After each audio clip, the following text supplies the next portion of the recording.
Hello everyone, welcome to Tanuj kitchen and blogs. তোমরা সবাই কেমন আছো? আশা করছি ভালো আছে, আর আমিও ভালো আছি। বিয়ে বাড়ি আসে না করতে করতে এত বিয়ের নেমন্তন্ন পাচ্ছি, এখন যেন বোরিং লাগছে। মনে হচ্ছে এত বিয়ে কেন আসছে, আর ভালো লাগে না। তার কারণ হচ্ছে এই গরমে সাজুগুজু করে বেরোতে এত যে কষ্ট হয়। আর বেশ মানে যখন একটু খাওয়ার সময় যদি একটু তৃপ্তি করে না খাওয়া যায় না, জিনিসটা ভালো লাগে না। আর তোমরা আমার চেহারা দেখেই বুঝতে পারবে আমি দিন দিন কেমন একটা হাতির মতন চেহারা হয়ে যাচ্ছে। জানি না কীভাবে রোগা টোগা হবো। তো তোমাদের যদি কারোর কোনো টিপস জানা থাকে অবশ্যই কিন্তু একটু কমেন্ট করে জানিও, তাহলে আমার একটু উপকার হবে। অবশ্যই আমি চেষ্টা করছি না তা না, আগের থেকে অনেকটা একটু তো কমেছে, অনেকটা বলবো না, একটু কমেছে, কিন্তু চেষ্টা করছি আর একটু কমার। কারণ দিন দিন এত হেভি হয়ে গেলে সব ড্রেস ফিট আসবে না, আর নিজেরও যেন কেমন কেমন লাগে।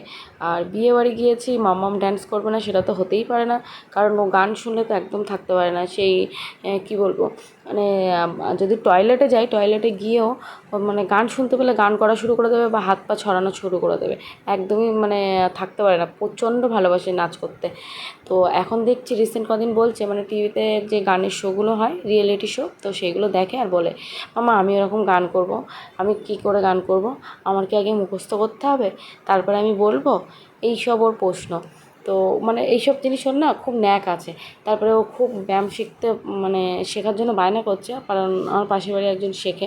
তো তোমাদের মনে হচ্ছে আমি আগে একবার ব্লগে বলেছি, তো তোমাদের খেয়াল আছে কি না।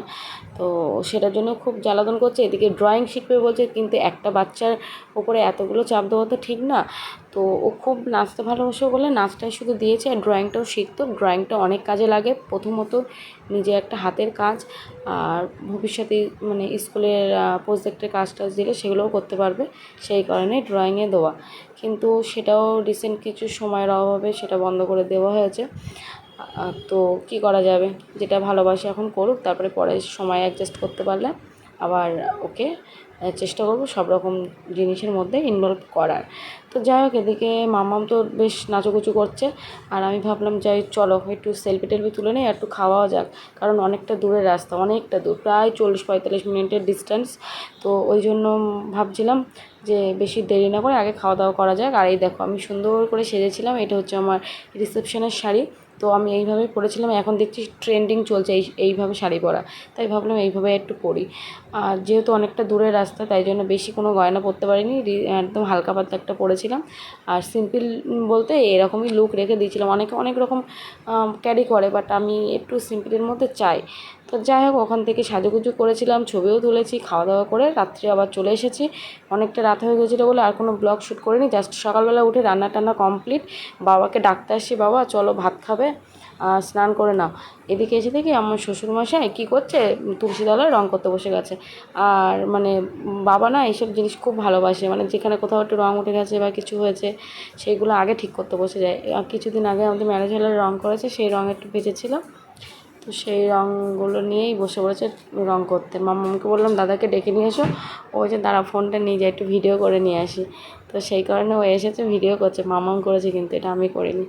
তো যাই হোক, এদিকে বাবা রঙ করেছে, কেমন লাগছে কালার কম্বিনেশন সেটাও কিন্তু অবশ্যই জানিও কমেন্ট করে।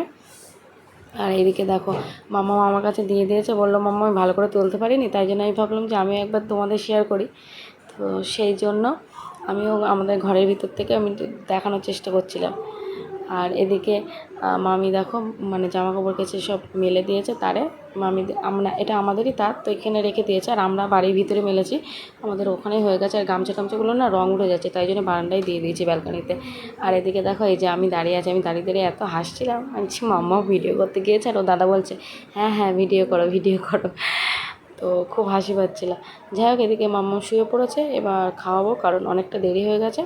তো চলো আজকের মতন ব্লগটা আমি এখানেই শেষ করছি, নেক্সট ব্লগে আবার দেখা হবে। তোমরা সবাই ভালো থেকো, সাবধানে থেকো, সুস্থ থেকো।